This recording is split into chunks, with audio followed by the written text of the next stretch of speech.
Halo semuanya, selamat datang di AirPods. Just be real to make it real. Gimana nih kabarnya? Udah mulai masuk pertengahan perkuliahan, rasanya punggung, leher gitu ya, udah mulai pegel-pegel nih kayaknya. Walaupun mata mulai ngantuk, kacamata makin tebel, semoga semangatnya tetap membara ya guys, kayak pas pertama masuk Sabuga. Atau mungkin untuk teman-teman yang online nih, kayak pertama kali USKM. Nah, teman-teman, sebelum kita dive in lebih dalam di episode perdana hari ini, let me introduce myself. Hai guys, perkenalkan, nama aku Cecilia Natasha, boleh dipanggil Cecil dari Rekayasa Infrastruktur Lingkungan Institut Teknologi Bandung 2019. Aku bakal nemenin kalian di banyak episode dalam AirPods, so bear with me ya. Jangan bosan-bosan dengerin suara aku, karena kita bakal review dan kupas tuntas banyak hal dalam 20-30 menit ke depan. Sabi banget nih didengerin sambil mandi, beresin rumah, atau bahkan digawe tugas. Mungkin banyak yang bingung nih guys, apa sih AirPods itu? Wajar banget ya, karena ini masih episode perdana banget nih Bun. Masih episode pertama. Jadi guys, AirPods adalah podcast yang dibuat oleh mahasiswa Rekayasa Infrastruktur Lingkungan Institut Teknologi Bandung untuk membahas banyak hal mulai dari isu lingkungan, sanitasi, dan bahkan kemahasiswaan.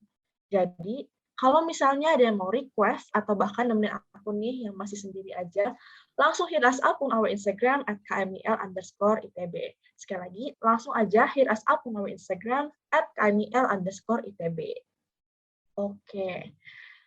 Udah agak panjang ya openingnya. Hari ini, by the way guys, kita bakal ngobrol-ngobrol tentang banyak hal. Terutama tentang jurusan asalku, yaitu Rekayasa Infrastruktur Lingkungan. Mungkin teman-teman yang bukan dari ITB baru pertama kali nih mendengar tentang jurusan ini. Karena nyatanya jurusan ini masih terbilang muda dan agak-agak jarang gitu di Indonesia. Biar makin abdol, hari ini aku nggak bakal sendirian, tapi bakal ditemenin sama Kak Gina di episode perdana. Nah, untuk Kak Gina, boleh nih Kak, disapa dulu pendengar kita sekaligus memperkenalkan diri.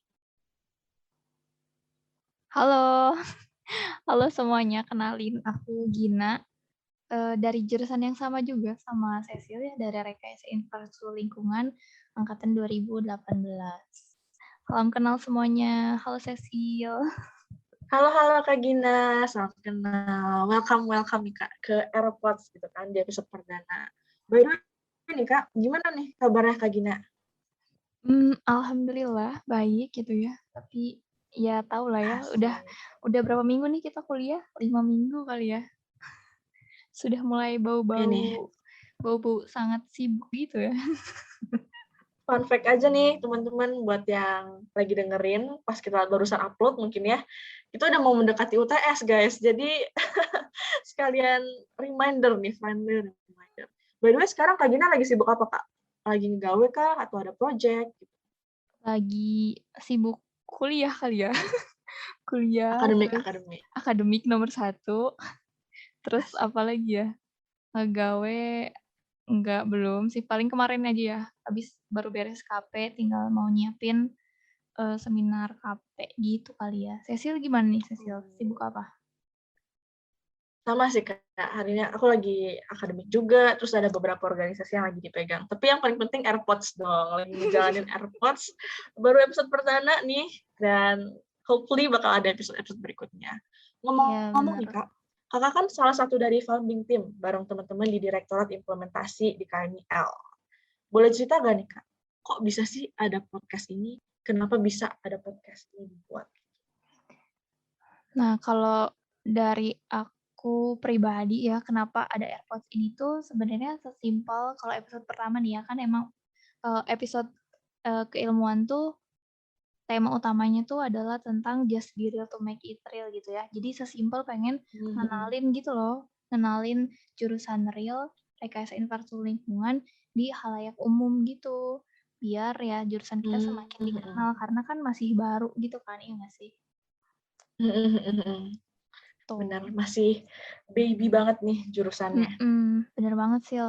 Jadi harapannya nih episode pertama ini sambil, eee, me sambil mendekati UTS gitu ya, bisa menemani teman-teman biar makin semangat lagi di real gitu kali. Ya nggak sih?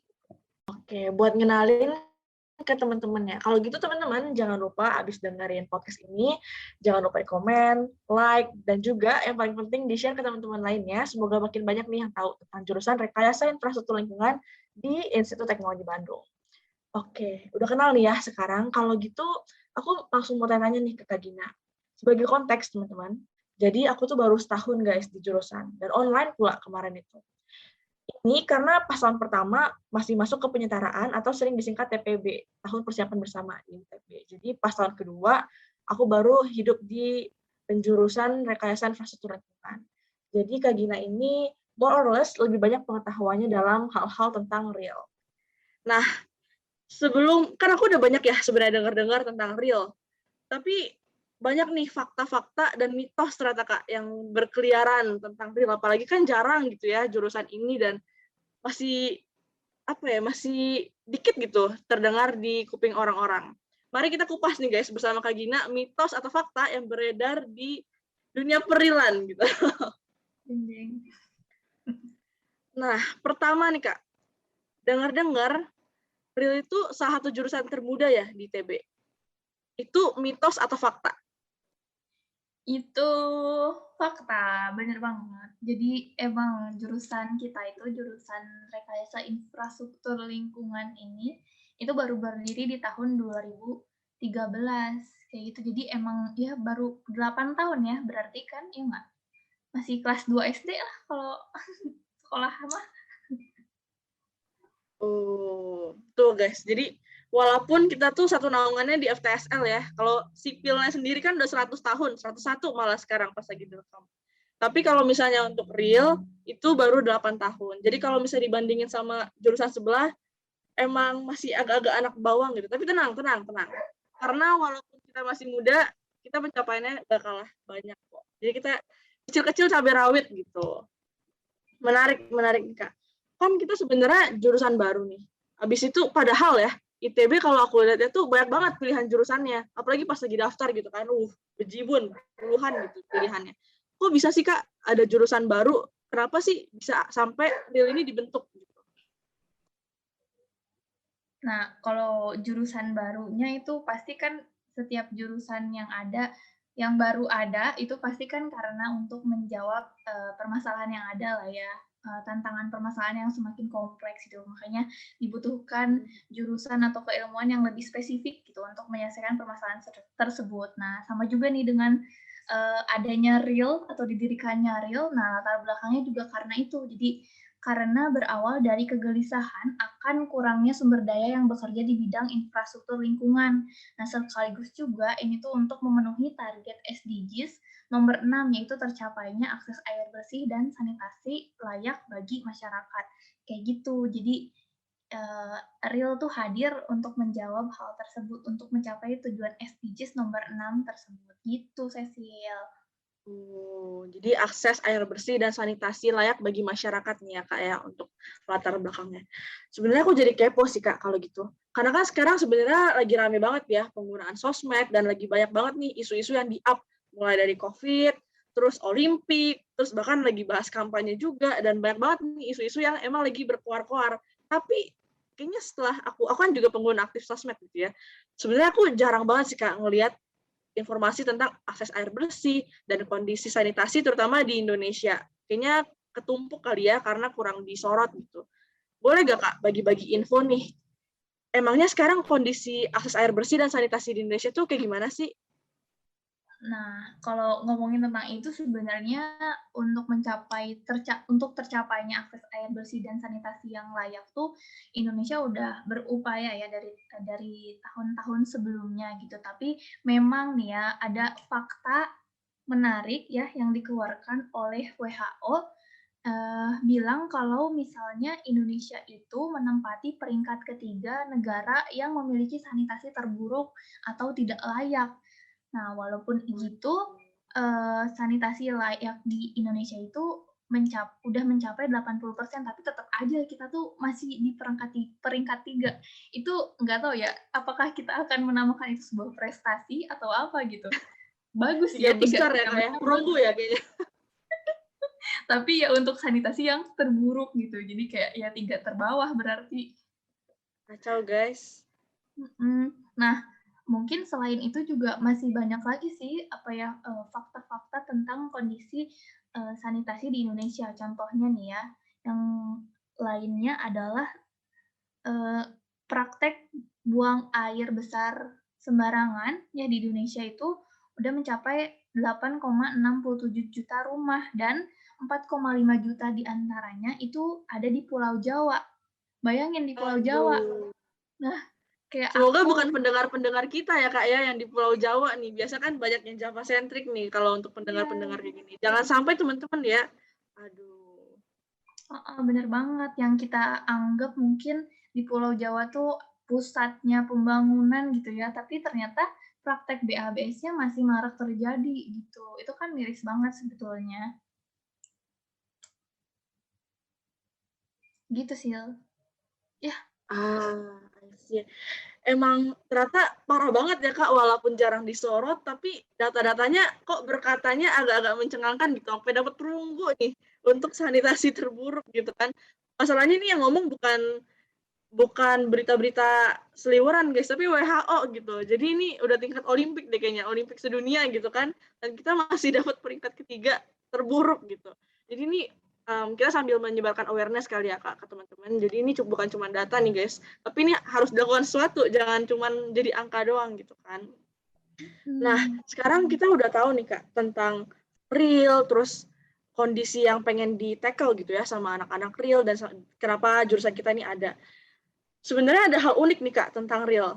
Aku sendiri ngerasain, kan aku dari jurusan real ya, dan setiap balik ke kampung gitu, setiap ada acara keluarga, ada lebaran kah, Natal kah, liburan musim panas kah, itu selalu ditanya, kamu sekarang jurusannya apa? Pas tahun pertama kan gampang ya ngomongnya, Fakultas Teknik Sipil dan Lingkungan. Oh, sipil gitu, sipil. Pas tahun berikutnya balik, jurusannya apa? Rekayasa infrastruktur. Kok kok beda gitu kan? Banyak banget yang nanyain. Terus mereka malah salah nangkep gitu. Jadi kamu tuh jurusan apa sih? Teknik sipil kah? Oh bukan, teknik lingkungan kali ya, teknik lingkungan. Jadinya malah seliweran gitu obrolannya dan susah ngejelasin tentang jurusan aku. Dan bukan cuma aku sih yang ngerasain. Aku rasa Kak Gina juga kali ya Kak, ngerasain hal-hal seperti ini. iya benar, ngerasain banget. Bingung jelasinnya kayak panjang. Nah, makanya nih Kak, malah jadi ada mitos atau fakta nomor 2 nih, pertanyaan kedua. Mitos atau fakta nih Kak, kalau jurusan real itu sama dengan teknik lingkungan atau TL? Kalau ditanya mitos atau fakta, sebenarnya antara tengah-tengah itu sih. Soalnya ya, kalau kita lihat, TL sama real itu masih satu rumpun. Nah, kalau aku ibaratkan ya kan di TL ada kata-kata lingkungan dan di real juga ada kata-kata lingkungan, jadi masih satu keturunan gitu. Nah, si empunya, kita katakanlah empunya gitu ya, atau kakeknya atau ayahnya, itu tuh namanya dulu adalah teknik penyihatan atau itu tuh adalah nama sebelum adanya teknik lingkungan gitu. Nah, si teknik penyihatan ini sebenarnya waktu dulu itu lingkup lingkup studinya itu hampir sama dengan rekayasa infrastruktur lingkungan. Jadi sering orang tuh bilang kalau misalnya real itu adalah teknik penyihatan yang lahir tapi dengan nama yang baru gitu. Sil. Jadi Oh, I see, I see. beda. Nah, Kak, boleh nggak nih Kak dikasih tahu lagi nih ke teman-teman yang lain? Kalau misalnya dari skupnya Kak atau dari matkulnya ada perbedaan nggak tuh Kak antara real sama TL? Ada banget, justru ada banget gitu. Karena kalau di real itu, kalau aku bilangnya itu lebih ke skupnya tuh ke public utility atau kebutuhan masyarakat gitu ya. Kebutuhan dasar masyarakat seperti misalnya air bersih, kayak gitu kan, sanitasi, persampahan gitu. Nah, sedangkan kalau di TL itu skupnya itu lebih ke industri. Nah, awalnya yang tadi aku ceritain lagi teknik penyihatan berubah menjadi TL itu karena ya pada saat itu dunia industri mungkin di Indonesia itu semakin berkembang terus juga itu ada kayak bukan peraturan sih kayak apa namanya dari Amerika tuh kayak ada penamaan baru lah ya tentang sanitary engineering itu menjadi environmental engineering jadi TL gitu. Nah, akhirnya kita juga berubah karena seiring adanya banyaknya permintaan industri lah gitu. Jadi akhirnya TL beralih lah gitu ke bidang-bidang industri dibutuhin di industri, sedangkan yang bagian domestiknya atau bagian public utility-nya jadi kekurangan orang gitu, kekurangan sumber daya gitu sih Sil. Makanya yang public utility itu di-handle sama kita-kita ya Kak ya? rekayasa infrastruktur Bener. lingkungan. I see. Artinya emang beda nih guys untuk scope-nya. Tapi jadi setelah penjelasan ini jangan sampai ada yang bilang real versus TL gitu ya. Karena ternyata kita ini saudaraan guys sama TL. Jadi adanya real with TL gitu. Karena sebenarnya kita saling melengkapi ya Kak kalau gitu sama TL. Karena kan mereka yang industri, kita ke public utility tentang lingkungan. I see. Oke, thank you banget nih Kak. Sekarang last but not least untuk sebenarnya bukan pertanyaan mitos atau fakta ketiga sih Kak, tapi lebih ke aku penasaran gitu. Karena kan tadi kita udah bahas tentang realnya, udah bahas juga kenapa ada atau urgensinya, terus bahas juga tentang perbedaannya sama TL. Nah sekarang untuk anak-anak real nih Kak, biasanya pada kemana aja sih setelah lulus kuliah? Setelah lulus kuliah itu banyak banget ya, karena aku ceritain dulu nih tentang bidang-bidang yang ada di Real ya, bidang spesialisasi yang ada di Real. Itu ada perancangan dan pengelolaan air bersih, air limbah, persampahan, dan drainase. Jadi kita emang lebih ke merancang dan mengelola gitu tentang air bersih, air limbah, persampahan, dan drainase. Nah, untuk kerja secara instansi itu di mana aja sih? Sebenarnya banyak banget, banyak variasinya lah kalau bisa dibilang. Yang pertama ada di kementerian, terus kementeriannya juga banyak, ada kementerian PUPR, KLHK gitu. Terus juga bisa jadi konsultan, jadi bikin NGO atau karya di NGO, terus bikin startup apalagi. Nah, mungkin teman-teman yang kayak aduh males aku mah jadi budak korporat ya, pengen bebas lah, nggak mau ada peraturan harus masuk jam 8 pulang jam 5 gitu, pengen bebas gitu ya. Misalnya di NGO atau di bikin startup sendiri itu sebenarnya bisa banget gitu, karena inovasi di bidang real terutama itu tuh masih minim lah ya. Jadi kayak masih membuka peluang, kesempatan seluas-luasnya buat kita berinovasi di bidang real kayak gitu. Nah, contohnya mungkin ya di bidang startup lah ya sekarang kayak yang lagi keren-keren banget gitu. Yang pertama ada di bidang persampahan nih, ada Waste for Change. Jadi mungkin udah banyak juga ya yang dengar gitu. Waste for Change itu sukses membuat bisnis yang mengelola persampahan gitu, persampahan di Indonesia, dan udah punya cabang di beberapa kota gitu. Terus ada Magalarva di bidang pengolahannya, dia berinovasi untuk mengolah sampah secara biologis menggunakan lalat. Terus ada juga Mall Sampah memperkerjakan pemulung kayak gitu kan, menambah lapangan kerja dan mengefisiensikan kerja pemulung gitu. Itu juga kan salah satu inovasi yang bisa dilakukan di bidang persampahan. Nah, terus nih ya, misalnya di bidang air bersih. Kalau teman-teman tahu Silicon Valley itu yang di Amerika inkubator untuk startup yang sekarang udah jadi unicorn, itu juga mereka itu membutuhkan, katanya pernah bilang ya, membutuhkan startup di bidang air bersih. Karena kenapa? Karena kan kalau kita lihat nih kondisi sekarang, perubahan iklim, pencemaran air, dan pencemaran yang lainnya itu udah marak banget terjadi, dan hal itu bisa mempengaruhi gitu ya ketersediaan air, kualitas air yang ada di muka bumi. Jadi menurut dia kayaknya bagus nih kalau kita bikin startup di bidang air bersih yang bisa mengatasi permasalahan tersebut, dan itu kayak real banget lah kalau aku mau bilang tuh, ya nggak sih? Bener banget sih Kak, bener banget. Nah, terus ini juga sih Sil, jadi kayak masih banyak lah peluang-peluang lain, kesempatan-kesempatan lain gitu, inovasi-inovasi lain yang bisa kita inovasikan dan kolaborasi juga dengan bidang-bidang yang lain gitu ya kan, karena sekarang mah lagi eranya kolaborasi, jadi kayak ya udah kita ayo bekerja sama gitu untuk supaya si ketercapaian air bersih dan sanitasi yang layak di Indonesia ini bisa segera terwujud gitu. Jadi ya gitu. Nah ini berhubungan ya Sil, ya nggak sih? Yes, bener banget sih. Jadi kalau kemarin tuh aku banyak yang bilang ya, udah kerjanya nanti di FMCG aja gitu, atau kerjanya nanti di food and beverage gitu, F&B yang nggak bakal habis-habis. Tapi real juga gitu guys, ternyata ada air bersih, air limbah, persampahan, drainase. Kalau misalnya aku lihat ya, sepanjang masih ada manusia, itu hal-hal seperti ini tuh tetap bakal diobrolin gitu, bakal tetap jadi permasalahan, dan artinya tetap bakal butuh orang-orang kayak kita, atau bahkan kalian juga dibutuhkan gitu. Artinya ini nggak habis-habis ya Kak, obrolan ini, dan nggak habis-habis nih peluangnya, peluang kolaborasi. Dan aku lihat-lihat nih, ini tuh terbuka banget, bidangnya luas banget, kalian mau jadi budak korporat, ada yang mau mungkin stable job yang 9 to 5 kerjanya, atau bahkan ada yang mau jadi CEO gitu kan, kayak ada yang mau di Silicon Valley kayak Namdosan gitu yang di drama startup, atau ada juga yang pengen kerjanya inovasi-inovasi. Ini semuanya ada dan tersedia gitu kesempatannya di bidang real ini, terutama di air bersih, air limbah, persambahan, dan drainase. Jadi masih banyak banget nih guys tempat bekerja sama, tempat kolaborasi, dan tentunya tempat inovasi masih banyak banget dibutuhkan, mulai dari Indonesia sampai kalau kalian mau kayak Namdosan gitu ya, mau di Silicon Valley, di California, Amerika Serikat gitu kan, masih banyak banget tempat buat kita-kita, dan masih banyak ruang sih buat potensi-potensi dari real dan buat anak-anak real bekerja gitu kan dan berkolaborasi. Mantep nih Kak.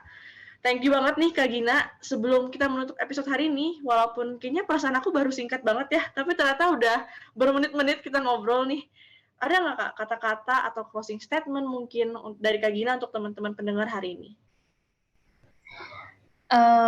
Untuk pendengar di episode pertama kali ini, aku cuma mau ngasih tahu bahwa ya inovasi-inovasi yang tadi aku sampaikan itu tuh kita akan membahas gitu ya ke depannya di episode-episode selanjutnya. Jadi ditunggu aja gitu kira-kira ada apa aja sih inovasi ataupun isu-isu gitu ya yang berkaitan dengan rekayasa infrastruktur lingkungan. Dan mungkin kalau untuk closing statement ya aku ingin mengutip sesuatu dari Kaprodi kita, Kaprodi Real yang pertama.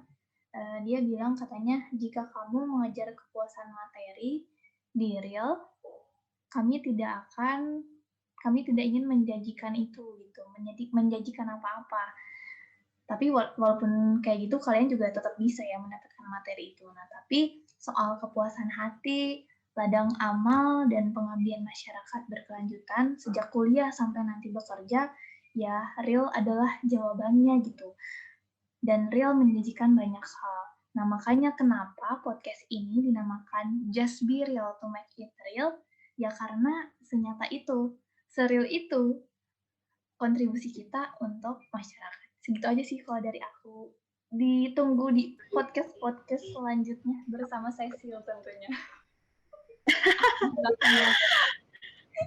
Mantap, asik nih itu guys, udah diundang secara langsung sama yang bikin ya founder AirPods nih buat dengerin AirPods dari sekarang hingga seterusnya. Semoga kalian gak bosan-bosan ya dengerin Just Be Real to Make It Real AirPods gitu kan. Oke, siap.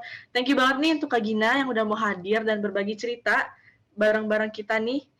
Dan untuk teman-teman, jangan lupa kalau misalnya isu-isu tadi mengganggu kalian dan greget gitu ya, langsung aja join the discussion bareng dengan banyak mahasiswa real ITB lainnya. Boleh via Instagram kami @kmil_ITB. Sekali lagi, boleh banget langsung tag @kmil_ITB kalau mau request atau mau ngobrol, sabi banget ke situ. Dan teman-teman, jangan lupa untuk jaga kesehatan, kebersihan, dan patuhi protokol kesehatan. Dan yang paling penting nih, jangan lupa hidupin notifikasi kalian ya, biar kalian tahu kapan aja nih kami bakal upload dan muncul dengan diskusi hangat lainnya. Spoiler dikit kali ya buat teman-teman yang dengerin episode perdana, episode berikutnya kita bakal mengupas tuntas kasus tentang salah satu kasus persampahan di Indonesia. Jadi bakal seru banget, kita bakal langsung hands on dengan satu kasus dan bakal ngobrol dengan tentunya speaker-speaker yang kredibel dan juga bintang tamu berikutnya bakal menarik-menarik. Oke, alright teman-teman, that's it untuk episode hari ini. Stay happy and healthy. Dan terakhir, if these issues bother you, let's be real with real. Sampai jumpa di episode berikutnya teman-teman. Have a nice day everyone.